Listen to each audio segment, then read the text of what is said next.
Now it came to pass upon a day, that Jonathan the son of Saul said unto the young man that bare his armor, Come, and let us go over to the Philistines' garrison, that is on the other side. But he told not his father. And Saul tarried in the uttermost part of Gibeah under a pomegranate tree which is in Migron. And the people that were with him were about 600 men. And Ahiah, the son of Ahitub, Ichabod's brother, the son of Phinehas, the son of Eli, the Lord's priest in Shiloh, wearing an ephod. And the people knew not that Jonathan was gone. And between the passages, by which Jonathan sought to go over unto the Philistines' garrison, there was a sharp rock on the one side, and a sharp rock on the other side. And the name of the one was Bezez, and the name of the other Seneh. The forefront of the one was situate northward over against Michmash, and the other southward over against Gibeah. And Jonathan said to the young man that bare his armor, Come, and let us go over unto the garrison of these uncircumcised. It may be that the Lord will work for us. For there is no restraint to the Lord to save by many or by few. And his armor-bearer said unto him, Do all that is in thine heart. Turn thee. Behold, I am with thee according to thy heart. Then said Jonathan, Behold, we will pass over unto these men, and we will discover ourselves unto them. If they say thus unto us, Tarry until we come to you, then we will stand still in our place, and will not go up unto them.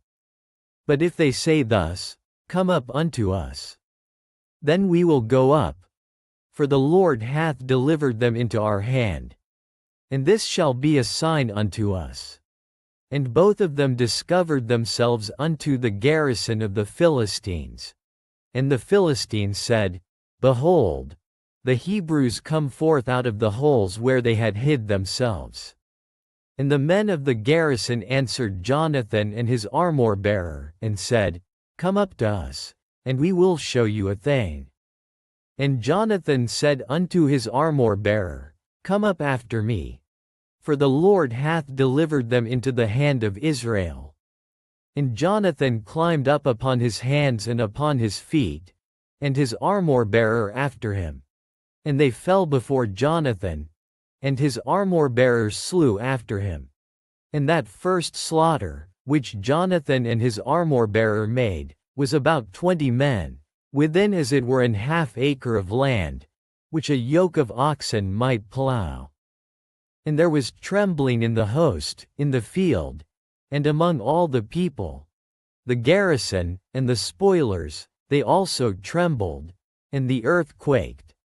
So it was a very great trembling. And the watchmen of Saul in Gibeah of Benjamin looked.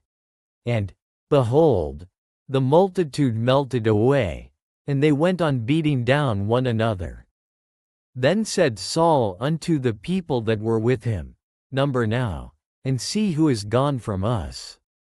And when they had numbered, behold, Jonathan and his armor-bearer were not there. And Saul said unto Ahiah, Bring hither the ark of God. For the ark of God was at that time with the children of Israel.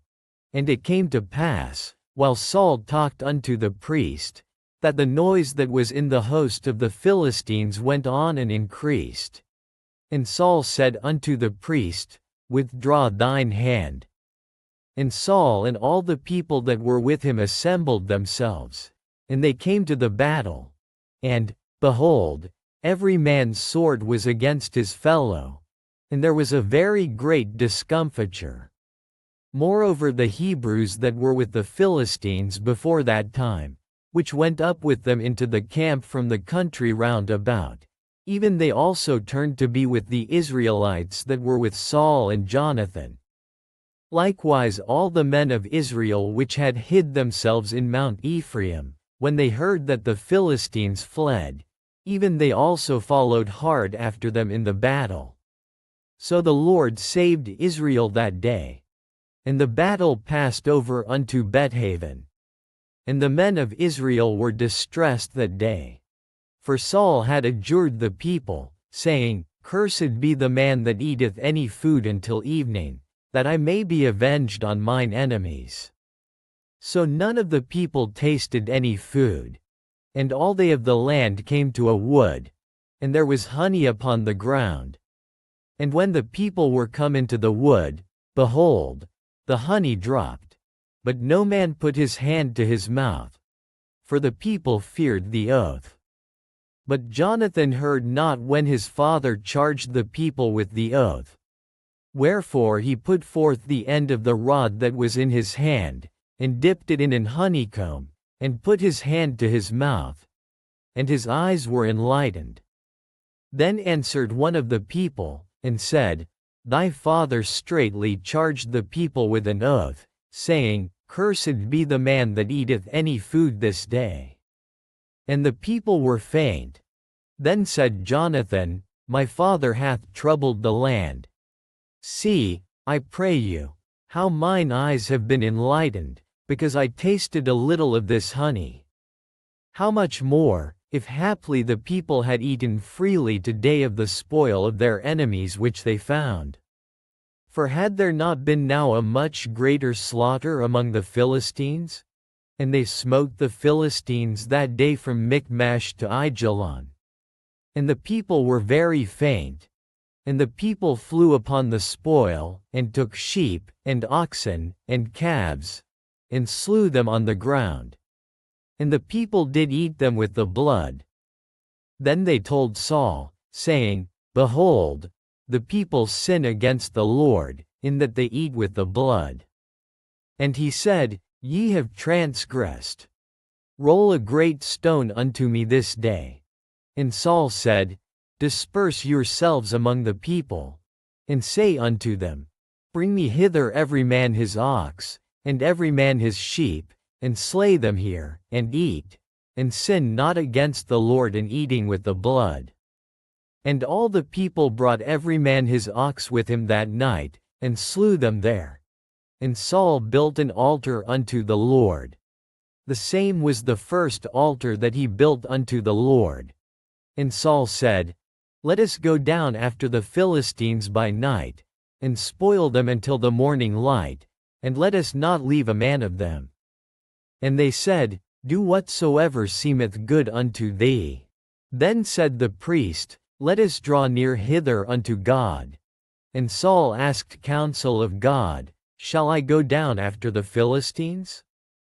Wilt thou deliver them into the hand of Israel? But he answered him not that day. And Saul said, Draw ye near hither, all the chief of the people, and know and see wherein this sin hath been this day.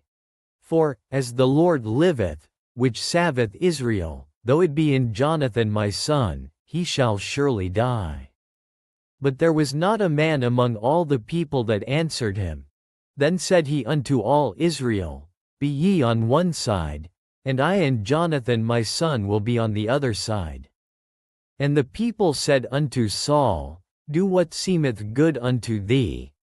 Therefore Saul said unto the Lord God of Israel, Give a perfect lot. And Saul and Jonathan were taken, but the people escaped. And Saul said, Cast lots between me and Jonathan my son. And Jonathan was taken. Then Saul said to Jonathan, Tell me what thou hast done. And Jonathan told him, and said, I did but taste a little honey with the end of the rod that was in mine hand, and, lo, I must die. And Saul answered, God do so and more also. For thou shalt surely die, Jonathan. And the people said unto Saul, Shall Jonathan die, who hath wrought this great salvation in Israel? God forbid. As the Lord liveth, there shall not one hair of his head fall to the ground, for he hath wrought with God this day. So the people rescued Jonathan, that he died not. Then Saul went up from following the Philistines, and the Philistines went to their own place. So Saul took the kingdom over Israel, and fought against all his enemies on every side, against Moab, and against the children of Ammon, and against Edom, and against the kings of Zobah, and against the Philistines. And whithersoever he turned himself, he vexed them. And he gathered an host, and smote the Amalekites, and delivered Israel out of the hands of them that spoiled them. Now the sons of Saul were Jonathan, and Ishway, and Melchishua. And the names of his 2 daughters were these: the name of the firstborn Merab, and the name of the younger Mihal. And the name of Saul's wife was Ahinoam, the daughter of Ahimaaz. And the name of the captain of his host was Abner, the son of Ner, Saul's uncle. And Kish was the father of Saul, and Ner the father of Abner was the son of Abiel. And there was sore war against the Philistines all the days of Saul. And when Saul saw any strong man, or any valiant man, he took him unto him.